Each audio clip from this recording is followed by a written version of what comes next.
जय श्री कृष्ण। भगवद गीता अध्याय 1 श्लोक 29वां।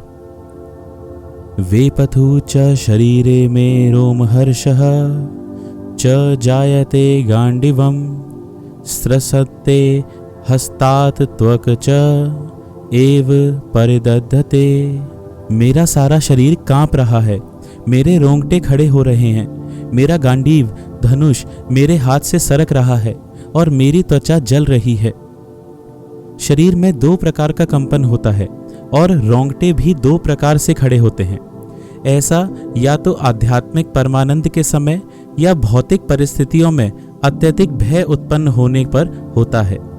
दिव्य साक्षात्कार में कोई भय नहीं होता। इस अवस्था में अर्जुन के जो लक्षण हैं वे भौतिक भय अर्थात जीवन की हानि के कारण है। अन्य लक्षणों से भी यह स्पष्ट है। वह इतना अधीर हो गया कि उसका विख्यात धनुष गांडीव उसके हाथों से सरक रहा था और उसकी त्वचा में जलन उत्पन्न हो रही थी। ये सब लक्षण देहात्म बुद्धि से जन्य है। श्लोक 30वां। न च शक्नोमि अवस्थातुं भ्रमति एव च मे मनः निमित्तानि च पश्यामि विपरीतानि केशव।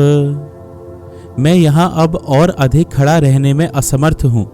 मैं अपने को भूल रहा हूँ और मेरा सिर चकरा रहा है। हे कृष्ण, मुझे तो केवल अमंगल के कारण दिख रहे हैं। अपने अधैर्य के कारण अर्जुन युद्ध भूमि में खड़ा रहने में असमर्थ था और अपने मन की इस दुर्बलता के कारण उसे आत्मविस्मृति हो रही थी। भौतिक वस्तुओं के प्रति अत्यधिक आसक्ति के कारण मनुष्य ऐसी मोहमयी स्थिति में पड़ जाता है। ऐसा भय तथा मानसिक असंतुलन उन व्यक्तियों में उत्पन्न होता है जो भौतिक परिस्थितियों में ग्रस्त होते हैं। अर्जुन को युद्ध भूमि में केवल दुखदायी पराजय की प्रतीति हो रही थी। वह शत्रु पर विजय पाकर भी सुखी नहीं होगा। जब मनुष्य को अपनी आशाओं में केवल निराशा दिखती है तो वह सोचता है, मैं यहाँ क्यों हूँ।